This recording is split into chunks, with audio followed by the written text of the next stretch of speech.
And the first song I ever wrote, it was a real corny song.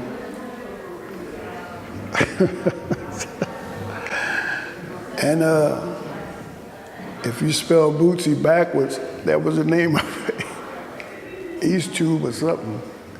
And it was so corny. But it's a 12-bar blues. Had to be around 1957. I was totally disrupted. At one point, I had a cousin that played with Duke Ellington. And his brother, I idolized him because he played trumpet. His name is Tommy Hamilton. My cousin was Jimmy Hamilton, played 26 years with Duke, sat right next to Johnny Hodges. He played clarinet, and from 1943 to 1969. And his brother played trumpet. I used to idolize him because when Jimmy was on the road, I didn't see him that much. I used to go over to my cousin's house on the weekends sometime, and he'd always be practicing with the music stand. But after I got pretty good, and as far as composing, I had I guess about 25, 30 tunes that I'd written, especially so I could play with my cousin, because I'd learned how to read music. And I let him, we practiced on him for a couple of days, and I let him hold them. Then I started going on the road and different things. But anyway, make a long story short, he had a flood in his basement. And I never saw those books again. Then he passed on, his wife could not find him, And the things that I wrote, I can't remember, they're lost forever,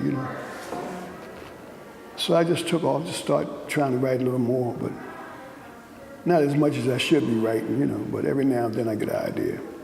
Benny Golson influenced my writing, and some of my playing, and also, when I first started playing alto, was, of course, Charlie Parker, then Jackie McLean, and then I started hearing everybody from Paul Desmond and Lou Donaldson, everybody, trying to. Then I switched to the tenor, and I was influenced by Sonny Rollins and Coltrane, not trying to play like them, but just influenced by them. Stan Getz, when I was in junior high school, 1950. It's a long time ago. And the school dance, every Tuesday, first Tuesday in the month, we'd have a school dance. And I brought a tune by Stan Getz called Sweetie Pie. And it was too much for the school. They said, take it off. They didn't want to hear it. The kids, they didn't. So then I brought in something by Stan Kenton. And they didn't want to hear that, so they teased me. But I was listening to jazz when I was, going to the Earl Theater to see Lionel Hampton, Duke Ellington, all those people. They used to come in once a year. And I got a chance to meet a lot of them through my cousins and, stuff like that. Hank, he was, when he sort of moved back to Philadelphia, New York scenes, he moved back and like a lot of them, he had an alcohol problem. He moved to Philly Joe Jones.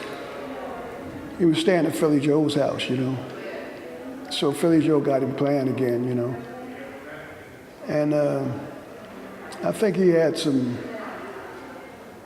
other problems, like maybe perhaps a woman or something at one time. Nobody really knows why he drank like that and all that stuff, so forth and so on. But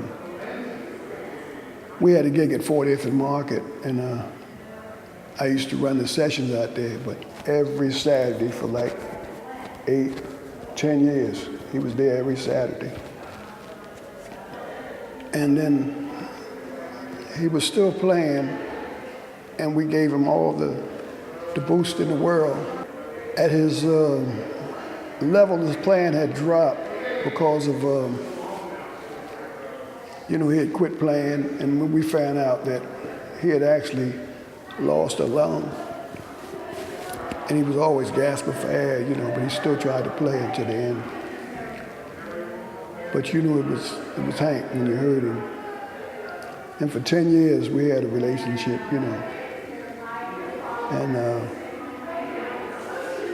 it was a pretty tragic thing, I was at his funeral. Donald Byrd was there. Fatty Ed Newman was there. A lot of people came down from New York. In fact, but he was a beautiful guy, And he would never show me. He wrote out a couple things for one tune. It was entitled Just Team, but we have to do that with a bass player. I don't think we're going to do that tonight. But he wrote it out in the booth, the chord changes, and told me to tell the piano to play a cluster, but right.